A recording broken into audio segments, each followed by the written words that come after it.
Good morning friends. हम लोग एडिटोरिया cricket magazines को कंटिन्यू देखते आ रहे हैं। जनवरी फरवरी का पूरा देख चुके हैं और अभी हम लोग मार्च स्टार्ट करेंगे। 1 मार्च से 15 मार्च तक का ये करंट अफेयर्स इसमें है। ये 15-15 दिनों का मैगजीन दिया हुआ है, काफ़ी इंपॉर्टेंट है। आप पीछे प्ले लिस्ट में जाकर देख सकते हैं और ये काफ़ी इंपॉर्टेंट कंटेंट डाला गया है, इसको हम देखेंगे। एनीवे, अब हम लोग स्टार्ट करते हैं। स्वीडन नाटो में शामिल हो गया। अब नाटो में कितने देश है, स्वीडन को शामिल हुआ, कौन कौन ने सपोर्ट किया, ये सारे चीज़ों को देखेंगे। तो स्वीडन नाटो में शामिल हो गया। ऐतिहासिक रूप से तटस्थ देश और पश्चिमी सैन्य गठबंधन के लिए ऐतिहासिक क्षण में स्वीडन आधिकारिक तौर पर नाटो का 32वां सदस्य बन गया। याद रखना है कितना नंबर, 32वां, इंपॉर्टेंट है पॉइंट। स्टॉकहोम की अनुसमर्थन प्रक्रिया आखिरकार वाशिंगटन में पूर्ण हुई। तुर्की और हंगरी स्वीडन की सदस्यता की पुष्टि करने वाले अंतिम देश थे। ये यहाँ इंपॉर्टेंट है। तुर्की और हंगरी स्वीडन की सदस्यता की पुष्टि करने वाले अंतिम देश थे, जिन्होंने लगभग 2 साल की लंबी प्रक्रिया के बाद आवश्यक दस्तावेज जमा किए। फिनलैंड पिछले वर्ष नाटो का 31वां सदस्य बन गया। तो याद रखना है 31 पिछले साल जो आया फिनलैंड, 32वां कौन हो गया, स्वीडन।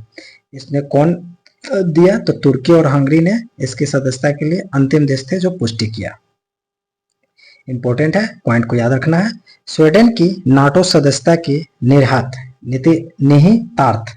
स्वीडन की नाटो सदस्यता के निहितार्थ। स्वीडन को सुरक्षा गारंटी। लगभग 200 वर्षों तक गुटनिरपेक्ष रहने के बाद स्वीडन को भी अब अनुच्छेद 5 के तहत सुरक्षा की गारंटी मिलेगी। रूस की चिंताएं इससे बढ़ गई है। रूस यूक्रेन युद्ध शुरू होने के बाद से ही रूस का पड़ोसी देश स्वीडन और फिनलैंड नाटो का सदस्य बनने की कोशिश कर रहे थे।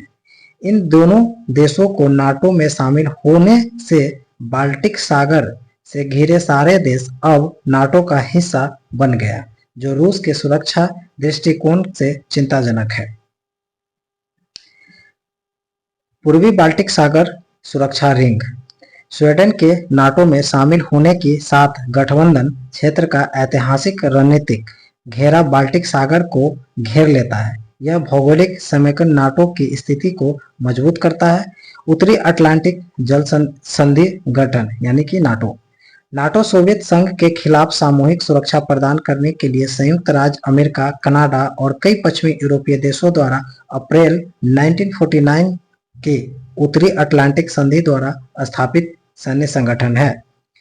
अब नाटो की संगठन कब हुआ है, तो 1949 में। ये चीज याद रखना है डेट को। आगे देखेंगे।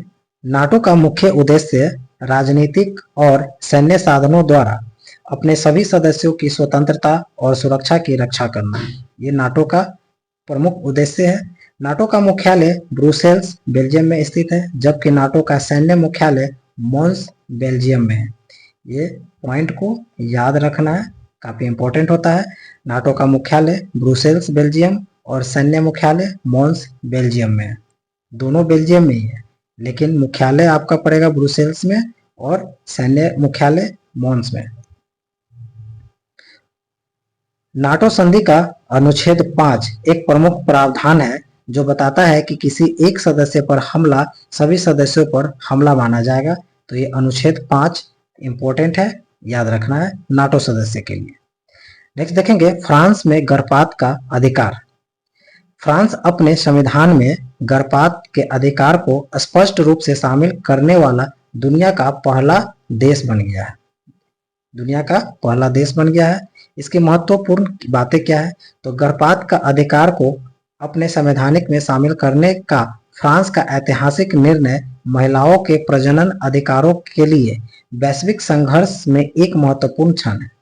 अंतर्राष्ट्रीय महिला दिवस की पुष्टि पृष्ठभूमि में यह अभूतपूर्व संशोधन महिलाओं की स्वायत्तता और स्वास्थ्य देखभाल विकल्पों को बनाए रखने के लिए फ्रांस की प्रतिबद्धता को रेखांकित करता है।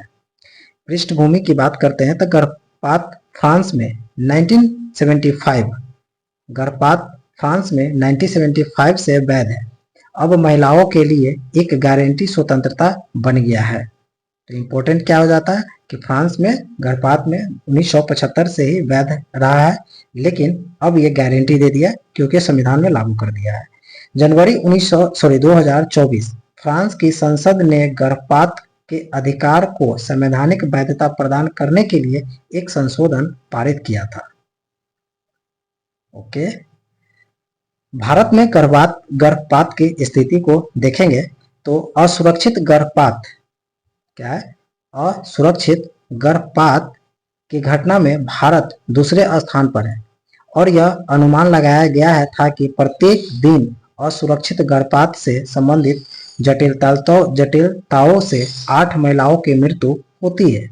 2007 से 11 के बीच भारत में लगभग 67% महिलाओं को असुरक्षित गर्भपात कहा जाता था।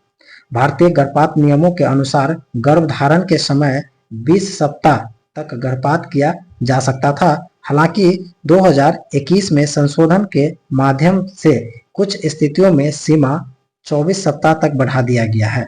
ये 2021 में आया था, पहले 20 सप्ताह था, अब 24 सप्ताह तक कर दिया। वो भी क्या कर रहा है, कुछ स्थितियों में, सभी नहीं कर सकता है, कुछ क्रिटिकल कंडीशन में आप 24 सप्ताह तक आप इसको कर सकते हैं।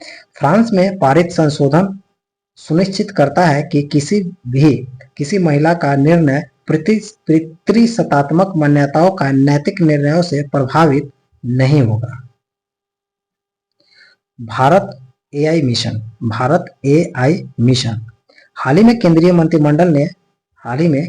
मंत्रिमंडल ने अगले 5 वर्षों के लिए भारत एआई मिशन को मंजूरी दी है, जिसमें 10,371.92 करोड़ रुपए के बजट से परिव्यय के साथ यह मिशन भारत के एआई पारिस्थितिकी तंत्र को मजबूती प्रदान करने की दिशा में एक महत्वपूर्ण कदम है। इंडिया एआई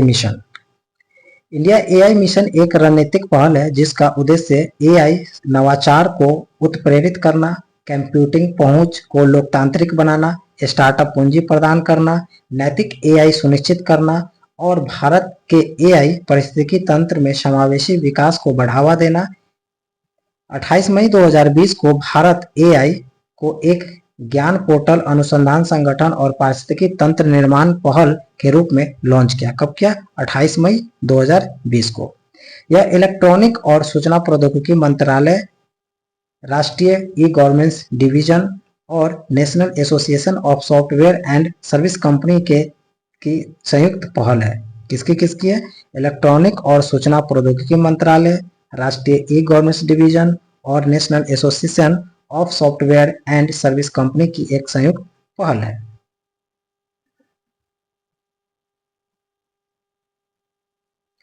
मिशन को डिजिटल इंडिया कॉरपोरेशन के तहत India AI independent business division द्वारा कार्यान्वित किया जाएगा।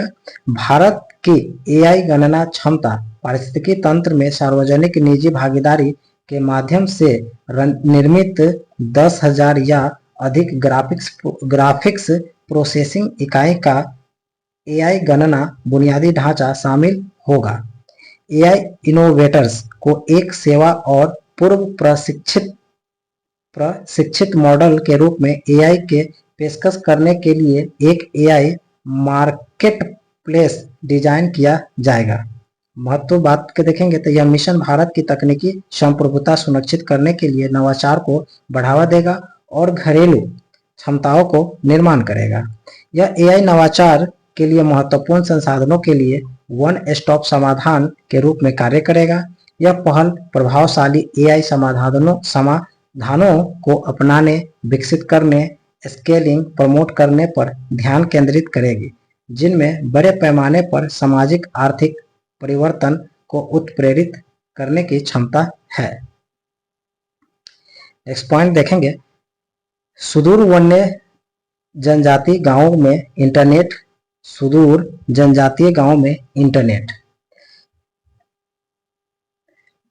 जनजातीय मामलों का मंत्रालय झारखंड, मध्य प्रदेश, उड़ीसा, महाराष्ट्र के लगभग 80 आदिवासी गांव इंटरनेट सेवा लाने के लिए पायलट आधार पर वीसेट स्टेशन तैयार करने के लिए भारतीय अंतरिक्ष अनुसंधान संगठन के साथ सहयोग करने के योजना बना रही है। किसके साथ? इसरो के साथ। इसमें मुख्य बिंदु है कि इसरो के साथ सहयोग से सरकार 80 गांवों के लिए VSAT very small aperture terminal station स्थापित करेगी, जो भौगोलिक रूप से दूरस्थ एवं जटिल क्षेत्रों को इस पायलट के परियोजना की निगरानी की जाएगी तथा इसे अन्य राज्यों के अन्य समान आदिवासी गांवों तक बढ़ाया जाएगा। दूर दराज के क्षेत्रों ई गवर्नेंस में मदद करना, जनजातीय मामलों का मंत्रालय स्किल सेल एनीमिया पर विशेष जोर देने के साथ जनजातीय स्वास्थ्य मुद्दों पर भी उन्नत शोध करने और जनजातीय क्षेत्रों में काम करने वाले डॉक्टर, पैरामेडिकल स्टाफ के लिए प्रशिक्षण कार्यक्रम आयोजित करने के लिए एम्स दिल्ली के साथ साझेदारी कर रही है।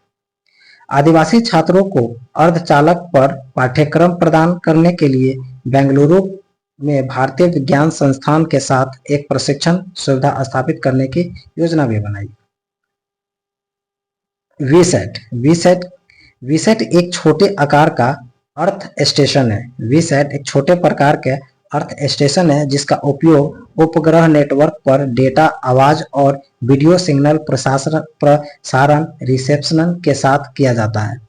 वीसैट 2 भागों में एक ट्रांसीवर जो उपग्रह की दृष्टि से सीधी रेखा में बाहर रखा जाता है और एक उपकरण जिसे पीसी जैसे अंतिम उपयोगकर्ताओं के संचार उपयोग के साथ ट्रांसमीटर को इंटरफेस करने के लिए घर के अंदर रखा जाता है। वीसैट विशेषकर दूर दराज के क्षेत्रों में जैसे पहाड़ी पर्वतीय क्षेत्रों जहां सीधे इंटरनेट कनेक्टिविटी प्रदान नहीं की जा सकती है उसके लिए महत्वपूर्ण है। ये याद रखना है वीसैट। नेक्स्ट देखेंगे भारत की पहली अंडर वाटर मेट्रो लाइन। प्रधानमंत्री ने भारत की पहली अंडर वाटर परिवहन सुरंग के उद्घाटन में क्रम में कोलकाता मेट्रो में एस्प्लेनेड हावड़ा मैदान में खंड का उद्घाटन किया। पहला कहां पे? तो कोलकाता। यह under water metro line Kolkata metro के ईस्ट वेस्ट कॉरिडोर के हावड़ा मैदान एस्प्लेनेड सेक्शन का एक हिस्सा है। सुरंगी नदी तल से 13 मीटर नीचे और जमीन स्तर से 37 मीटर नीचे स्थित है।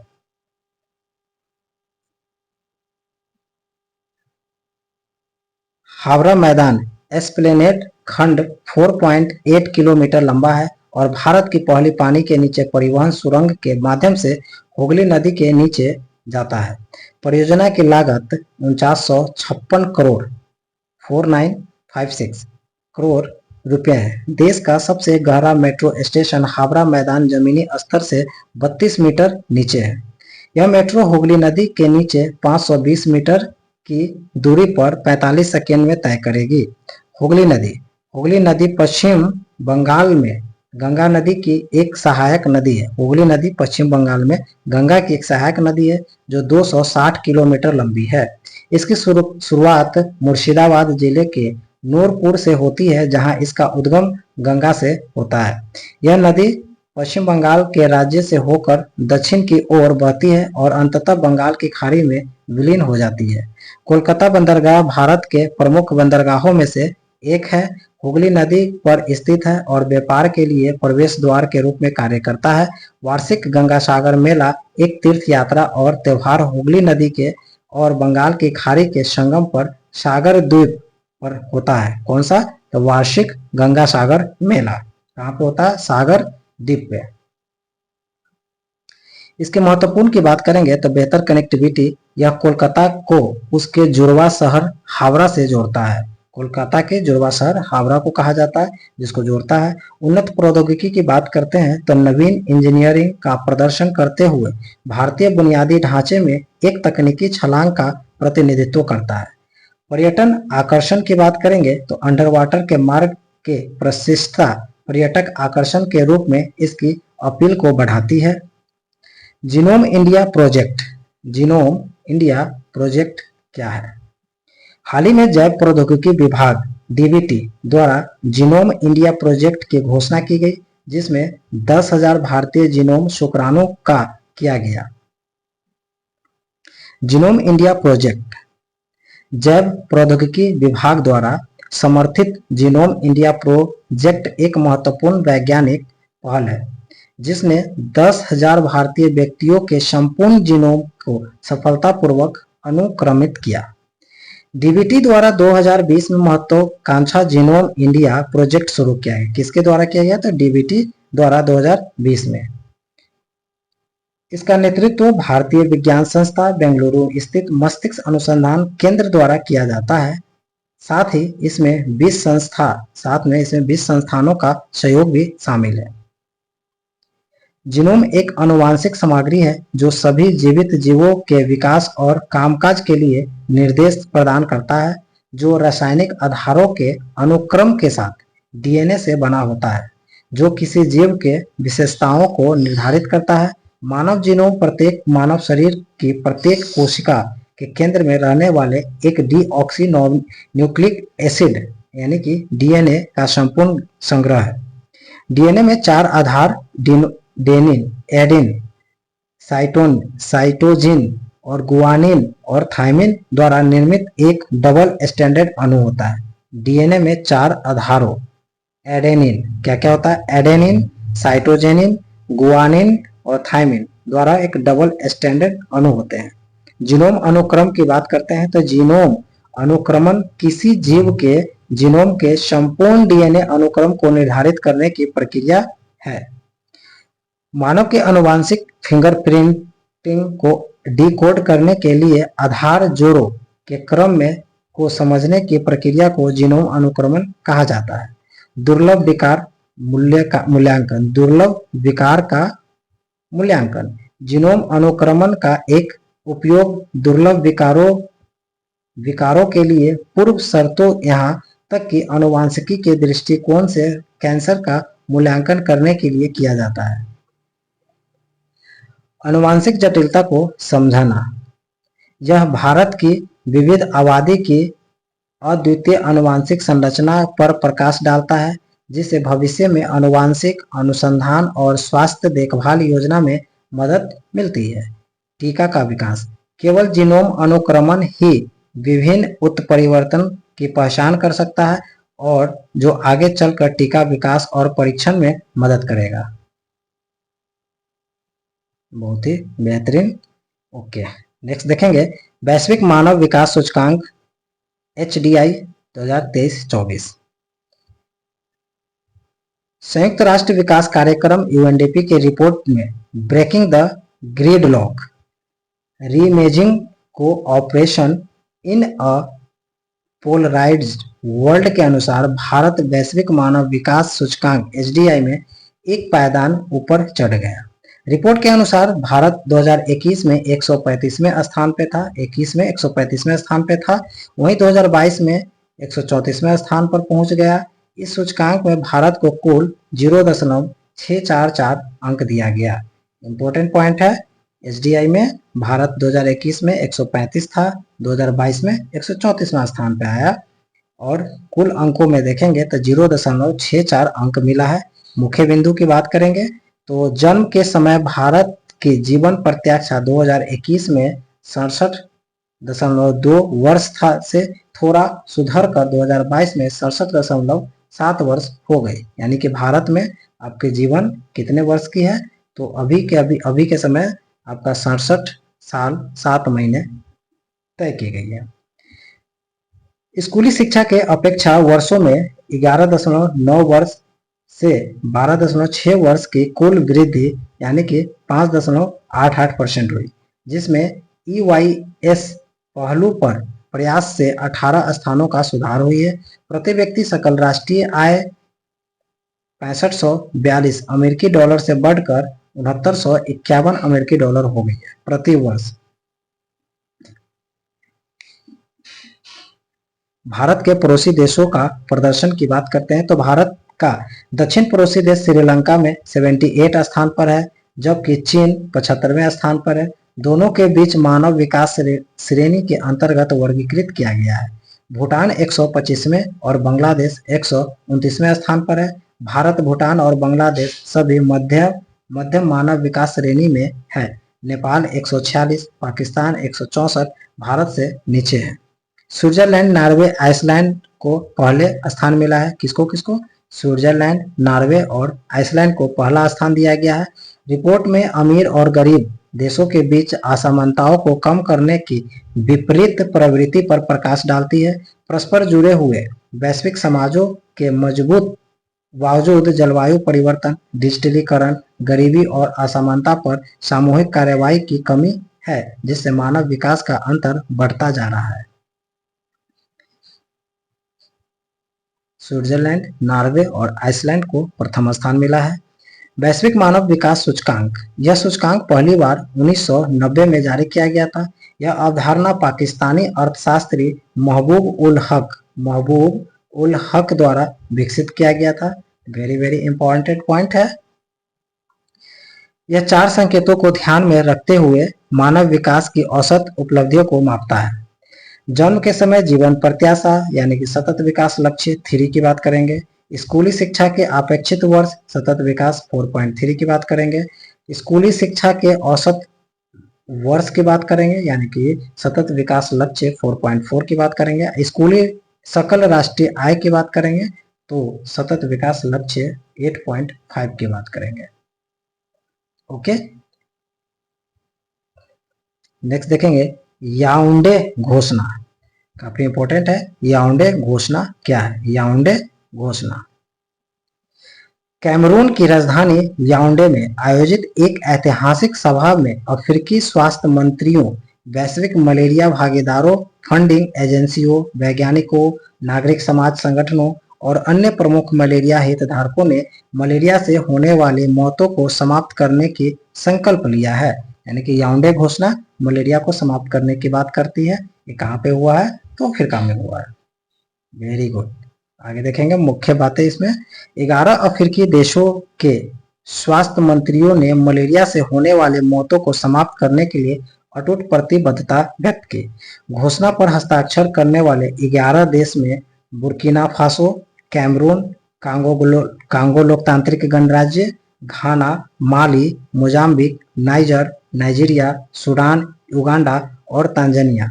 ये 11 देश हैं जो वैश्विक मलेरिया का लगभग 70% इन देशों में पाई जाती है। 11 देशों में। वैश्विक स्तर पर 2022 में मलेरिया के मामले की संख्या पूर्व कोविड-19 युग की तुलना में काफी बढ़ गई है। इस अवधि के दौरान अफ्रीकी क्षेत्र में मामलों में चिंताजनक वृद्धि देखी गई है। 218 मिलियन से बढ़कर 233 मिलियन हो गई है। अफ्रीका का संबंध सभी वैश्विक मलेरिया मामलों में 94% और वैश्विक मलेरिया से संबंधित मौतों में 95% मामले से है। इन देशों में मंत्रियों ने मलेरिया के खिलाफ लड़ाई में अटूट प्रतिबद्धता व्यक्त की, जो वैश्विक प्रतिबद्धताओं और क्षेत्रीय राजनीति की एक समृद्ध टेपेस्ट्री पर आधारित है, जिसमें अफ्रीकी राष्ट्राध्यक्ष का आवंटित करने की प्रतिबद्धता भी शामिल होती है।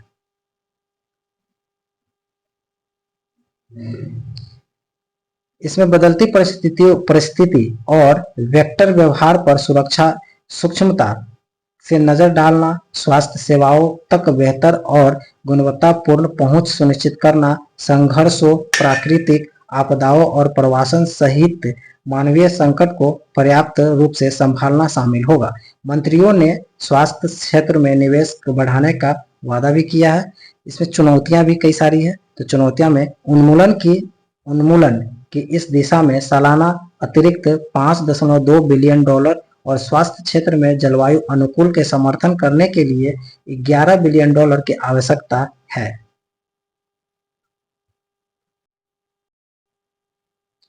नेक्स्ट पढ़ेंगे विश्व वायु गुणवत्ता रिपोर्ट 2023। स्विस संगठन AIAR द्वारा जारी विश्व वायु गुणवत्ता रिपोर्ट 2023 के अनुसार भारत 2023 में बांग्लादेश और पाकिस्तान के बाद तीसरा सबसे प्रदूषित देश है। बांग्लादेश पाकिस्तान के बाद तीसरा प्रदूषित देश है। मुख्य बिंदु, भारत वायु गुणवत्ता मामले में तीसरे स्थान पर, जिसमें पार्टिकुलेट मैटर 2.5 की औसत वार्षिक सांद्रता 554.4 माइक्रोग्राम प्रति घन मीटर है। 96% भारतीय आबादी में 2.5 स्तर का WHO के वार्षिक 2.5 मार्गदर्शक सिद्धांत से 7 गुना अधिक है। दुनिया के शीर्ष 50 सबसे प्रदूषित शहरों में 42 शहर दुनिया के 50 सबसे प्रदूषित शहरों में 42 शहर केवल भारत में है और बेगूसराय 2023 का सबसे प्रदूषित शहर था, जिसके बाद गुवाहाटी और फिर दिल्ली का स्थान आता है। ये बेगूसराय बिहार में है। दिल्ली दुनिया की सबसे प्रदूषित राजधानी के रूप में उभरी। दुनिया भर के शीर्ष 5 सबसे प्रदूषित देशों में Bangladesh, Pakistan, Bharat, Tajikistan, Burkina Faso शामिल है। दुनिया के शीर्ष 5 सबसे प्रदूषित देशों में बांग्लादेश, पाकिस्तान, भारत, ताजिकिस्तान और बुर्किना फासो शामिल है। 7 देश जो WHO के वार्षिक 2.5 गाइडलाइन वार्षिक औसत 5 किलो घन मीटर से कम है जो पूरा करते हैं। उनमें Australia, Estonia, Finland, Grenada, Iceland, Mauritius और न्यूजीलैंड। एक पॉइंट को देश का नाम याद रखना है। कौन कौन से? Australia, Estonia, Finland, Grenada, Iceland, Mauritius, New Zealand शामिल है। मानव स्वास्थ्य पर इसका प्रभाव क्या पड़ता है? प्रदूषण मानव स्वास्थ्य के लिए खतरनाक है। इसके कारण दुनिया भर में 9 में से 1 की मौत होती है। प्रदूषण से हर 9 में 1 की मौत हो जाती है। 2.5 प्रदूषण में देखेंगे, संपर्क में आने से अस्थमा, कैंसर, स्ट्रोक और फेफड़ों की बीमारी सहित कई स्वास्थ्य समस्याएं पैदा होती है। यानी कि PM 2.5 के प्रदूषण से क्या क्या हो सकता है? आपको अस्थमा, कैंसर, स्ट्रोक और फेफड़ों की बीमारी हो सकती है। साथ में कई समस्या भी पैदा हो सकती है। विश्व वायु गुणवत्ता रिपोर्ट 2023 में वायु प्रदूषण और मानव स्वास्थ्य पर इसके नकारात्मक प्रभाव को संबोधित करने के लिए समन्वित प्रयासों की तत्काल आवश्यकता पर प्रकाश डाली है। नेक्स्ट पॉइंट देखेंगे, अंतर्राष्ट्रीय हथियार हस्तांतरण का सिपरी रिपोर्ट। क्या है? अंतर्राष्ट्रीय हथियार हस्तांतरण का SIPRI report. Swedish think tank Stockholm. क्या है? Swedish think tank Stockholm International Peace Research Institute यानी कि सिपरी के अनुसार 2014 से 18 की अवधि तक की तुलना में आयात 4.7% वृद्धि के साथ 2019-23 की अवधि के लिए भारत दुनिया का शीर्ष हथियार आयातक था। भारत दुनिया का शीर्ष हथियार आयातक था। वहीं 2014-18 और 19-23 के बीच यूरोपीय देश द्वारा हथियार का आयात 94% बढ़ोतरी हुई, जो यूक्रेन में युद्ध की पृष्ठभूमि में आता है। रूस भारत का मुख्य हथियार आपूर्तिकर्ता बना रहा। इसके हथियारों के आयात 36% हिस्सेदारी है। यानी कि अकेले रूस का भारत है 36% हिस्सेदारी है। 19 से 23 में 10 सबसे बड़े हथियार आयातकों में से सिर्फ 3 देश भारत, सऊदी अरब और कतर शीर्ष स्थान पर रहा। भारत, सऊदी अरब और कतर। 2022-23 में 30 से अधिक राज्यों से प्रमुख हथियारों के हस्तांतरण प्राप्त करने के बाद यूक्रेन विश्व स्तर पर चौथा सबसे बड़ा हथियार आयातक देश बन गया है।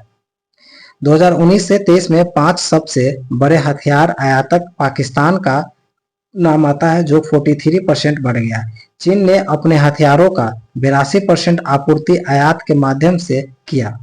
दुनिया के सबसे बड़े आपूर्तिकर्ता अमेरिका के हथियारों के निर्यात में 14 से 18, 19 से 23 के बीच में 17% की वृद्धि हुई, जबकि रूस द्वारा निर्यात में 55% की गिरावट आई। रूस 55% गिरावट कर दिया। बिल्कुल सही। स्टॉकहोम अंतर्राष्ट्रीय शांति अनुसंधान संस्था सिपरी, यह एक स्वतंत्र अंतर्राष्ट्रीय संस्था है जो संघर्ष, आयुध, हथियार नियंत्रण और निरस्त्रीकरण पर अनुसंधान के लिए समर्पित है। सिपरी की स्थापना 1966 में स्टॉकहोम में की गई। संस्थान शांति और सुरक्षा को बढ़ावा देने के लिए दुनिया भर के अन्य अनुसंधान संस्थान, सरकारों और नागरिक समाज संगठन के साथ सहयोग करता है। इथेनॉल 100 ईंधन। हाल ही में पेट्रोलियम, प्राकृतिक गैस मंत्रालय द्वारा एक क्रांतिकारी ऑटोमोटिव ईंधन इथेनॉल 100 लॉन्च किया। वर्तमान में ग्राहक 5 राज्यों और यूटी, महाराष्ट्र, कर्नाटक, उत्तर प्रदेश, नई दिल्ली और तमिलनाडु में चुनिंदा 183 खुदरा दुकानदारों पर इथेनॉल 100 का लाभ उठा सकते हैं। इथेनॉल खुदरा 100 का इथेनॉल 100 एक क्रांतिकारी ऑटोमोटिव ईंधन है जिसमें 100% इथेनॉल होते हैं। यह मक्का, गन्ना और अन्य पौधों के सामग्री जैसे नवीनीकरणीय स्रोतों से उत्पादित जैव ईंधन है। इथेनॉल 100 गैसोलीन के लिए एक स्वच्छ हरित विकल्प के रूप में है जो ग्रीन हाउस गैसों को प्रदूषकों के कम उत्सर्जन का दावा करता है। इस प्रकार जलवायु परिवर्तन से निपटने और वायु की गुणवत्ता को बढ़ाने में सहायता करता है। इथेनॉल 100 की बहुमुखी प्रतिभा चमकती है क्योंकि इसका उपयोग वाहनों की एक विस्तृत श्रृंखला में किया जा सकता है जिसमें गैसोलीन, इथेनॉल या दोनों के किसी भी मिश्रण पर चलने के लिए डिजाइन किए गए फ्लेक्स फ्यूल वाहन शामिल है। कौन सा फ्लेक्स फ्यूल वाहन शामिल है जो इसकी व्यवहारिकता को बनने की क्षमता को प्रदर्शित करता है। इथेनॉल 100 को लॉन्च करना अन्नदाता को ऊर्जा दाता में बदलने के लिए विजन प्रेरित करती है। यह आयात निर्भरता को कम करने, विदेशी मुद्रा के संरक्षण और कृषि क्षेत्र में बढ़ावा देने से संबंधित है। यह उच्च क्षमता वाले वाहनों का वैकल्पिक ईंधन की ओर परिवर्तन तथा डिकार्बोनाइजेशन के प्रति प्रतिबद्धता को पुष्टि करता है। अपनी उच्च ऑक्टेन रेटिंग के साथ इथेनॉल 100 उच्च प्रदर्शन वाले इंजनों के लिए आदर्श साबित होता है जो पर्यावरणीय प्रभाव को कम करते हुए बेहतर क्षमता और बिजली उत्पादन को सुनिश्चित करता है। Prototype fast breeder reactor. Bharat के परमाणु कार्यक्रम की स्थिति। भारतीय प्रधानमंत्री ने 4 मार्च 2024 को तमिलनाडु के कलपक्कम में मद्रास परमाणु ऊर्जा स्टेशन में स्वदेशी प्रोटोटाइप फास्ट ब्रीड रिएक्टर की कोर लैंडिंग की प्रक्रिया की शुरुआत देखी। यह एक ऐतिहासिक मील का पत्थर है जो भारत के 3 चरणीय परमाणु कार्यक्रम के महत्वपूर्ण दूसरे चरण में प्रवेश का प्रतीक है। भारत में त्रिस्तरीय परमाणु ऊर्जा कार्यक्रम। भारत के 3 चरणीय परमाणु कार्यक्रम के रोड मैप की कल्पना डॉक्टर होमी भाभा ने 1950 के दशक में किया था। 1948 में भारत के परमाणु ऊर्जा आयोग की स्थापना हुई थी। 1969 में पहला दबाव मुक्त भारी जल रिएक्टर जो 40 MW तारापुर परमाणु ऊर्जा स्टेशन चालू किया गया जो परमाणु ऊर्जा कार्यक्रम के चरण 1 का संचालन का प्रतीक है। भारत ने पहले चरण में प्राथमिक विखंडनीय सामग्री के रूप में दावित भारी जल रिएक्टर और प्राकृतिक यूरेनियम 238 का उपयोग किया गया था। 238 का उपयोग किया गया था। चरण 2 में द्वितीय चरण के परमाणु ऊर्जा विकास के लिए फास्ट ब्रीड रिएक्टर का उपयोग किया गया था। FBR पहले चरण के खर्च किए गए ईंधन और प्राकृतिक यूरेनियम से प्राप्त प्लूटोनियम 239 से बने मिश्रित ऑक्साइड ईंधन का उपयोग किया। तीसरे चरण में ऊर्जा और यूरेनियम 233 का उत्पादन करने के लिए रिएक्टरों में थोरियम 232 और Pu 239 के संयोजन पर ध्यान केंद्रित किया गया। Prototype fast breed reactor PFBR एक ऐसी परमाणु रिएक्टर मशीन है जो खपत के अधिक परमाणु ईंधन का उत्पादन करता है। इसके कोर लोडिंग कार्यक्रम को मील का पत्थर माना जा रहा है क्योंकि PFBR परिचालन भारत के 3 चरणीय परमाणु ऊर्जा कार्यक्रम के चरण 2 की शुरुआत को चिन्हित करता है। भारत के परमाणु कार्यक्रम के चरण 2 का महत्व। चरण 2 में जिसमें प्रोटोटाइप फास्ट ब्रीड रिएक्टर शामिल है, भारत के बड़े थोरियम भंडार का लाभ उठाते हुए थोरियम के उपयोग के दिशा में परिवर्तन के लिए महत्वपूर्ण है। चरण 2 में भारत को परमाणु ऊर्जा में पूर्ण रूप से आत्मनिर्भर बनाने की दिशा में रणनीतिक कदम है, जो देश के परमाणु कार्यक्रम का एक प्रमुख लक्ष्य है। पीएफवीआर 500 एमडब्ल्यू क्षमता वाले मेगावाट क्षमता वाले भविष्य की एफवीआर परियोजना के मूल्य मंच तैयार करती है, जो भारत के ऊर्जा विविधीकरण लक्ष्यों को डीकार्बोनाइजेशन पहल के अनुरूप है। चरण 2 के समक्ष कुछ चुनौतियां भी है। तो तकनीकी जटिलता में पीएफबीआर रिएक्टरों का निर्माण तथा संचालन अत्यंत जटिल है। सुरक्षा संबंधित चिंताएं भी है। फुकुशिमा, चेरेनोबिल जैसे परमाणु दुर्घटनाएं भारत के परमाणु कार्यक्रम के लिए समक्ष चिंताएं हैं। रेडियोधर्मी अपशिष्ट का प्रबंधन थोरियम ईंधन चक्र, सीजियम 137 और रेडियम 224 जैसे रेडियोधर्मी आइसोटोप का उत्पादन करता है। इन्हें संग्रहित और अलग करना चुनौतीपूर्ण काम है। नेक्स्ट देखेंगे 2023-24 में अल नीनो की घटना। हाल ही में विश्व मौसम विज्ञान संगठन कहा कि 2023-24 के अल नीनो अब तक के सबसे 5 स्ट्रॉन्गेस्ट में से एक है, जो कमजोर प्रवृत्ति के बावजूद आने वाले महीनों में वैश्विक जलवायु को प्रभावित करना जारी रखेगा। मुख्य बिंदु की बात करेंगे तो विश्व मौसम विज्ञान संगठन ने स्वीकार किया है कि मार्च मई के दौरान अल नीनो के बने रहने के लगभग 60% संभावना है और अप्रैल जून के दौरान 80% न्यूट्रल रहने की संभावना है। जून अगस्त तक अल नीनो की स्थिति भारत में बने रहने की संभावना है, अर्थात इस साल मानसून की बारिश 2023 की तुलना में बेहतर होगी। मौजूदा अल नीनो स्थिति की दुनिया भर में रिकॉर्ड तापमान और चरम घटनाओं को बढ़ावा दिया। 2023 में रिकॉर्ड पर सबसे गर्म रहा।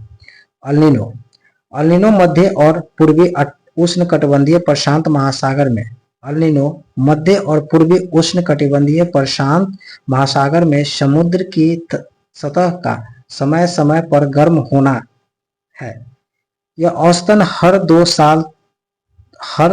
2 से 7 साल में होता है और आमतौर पर एक बार में 9 से 12 महीने तक रहता है। यह हॉर्न ऑफ अफ्रीका और दक्षिण अमेरिका में अधिक वर्षा और दक्षिण पूर्व एशिया, ऑस्ट्रेलिया और दक्षिण अफ्रीका में शुष्क और गर्म स्थिति से हो जुड़ा है। अल नीनो मुख्य रूप से एक मौसमी जलवायु घटना है जिसकी मौसमी जलवायु पर औसत प्रभाव पड़ता है, लेकिन कुछ क्षेत्रों में चरम मौसम और जलवायु घटनाओं की संभावना अधिक हो सकती है। अल नीनो घटना का नियमित चक्र नहीं है, इसकी भविष्यवाणी नहीं की जा सकती है। यह 2 से 7 वर्ष के अंतराल पर अनियमित रूप से होता है। मौसम वैज्ञानिकों का मानना है कि अल नीनो की घटना दक्षिणी दोलन के साथ होती है। दक्षिणी दोलन उष्णकटिबंधीय प्रशांत महासागर के वायुमंडलीय दाब परिवर्तित को कहते हैं। अल नीनो का प्रभाव, महासागर पर प्रभाव। अल नीनो समूह की तापमान, समुद्र धाराओं की गति एवं शक्ति तटीय मत्स्य पालन और ऑस्ट्रेलिया से दक्षिणी अमेरिका तथा उससे आगे तक के स्थानीय मौसम को भी प्रभावित करता है। वर्षा में वृद्धि की बात करेंगे तो इसकी वजह से दक्षिण अमेरिका में वर्षा वृद्धि होती है, जिससे तटीय क्षेत्रों में बाढ़ एवं आपर्दन की घटनाएं वृद्धि होती है। सूखा एवं बाढ़ की बात करेंगे तो सूखा के कारण जंगलों में आग की घटनाओं में वृद्धि हो जाती है।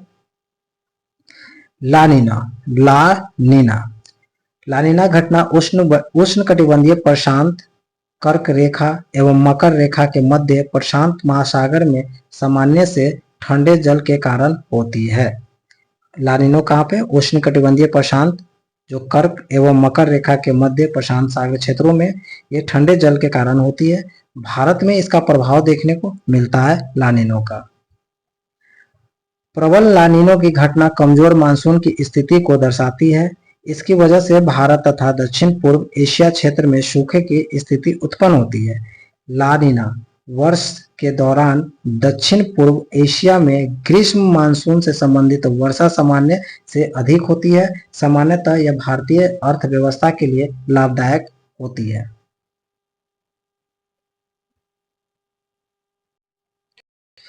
ओके फ्रेंड्स, ये चैप्टर यहीं पे कंप्लीट करते हैं, यहाँ पे स्टॉप करते हैं। नेक्स्ट सेशन में इसको पूरा कंप्लीट कर दिया जाएगा। तब तक के लिए थैंक यू। अच्छा लगे तो प्लीज़ इसको लाइक सब्सक्राइब जरूर करें। धन्यवाद।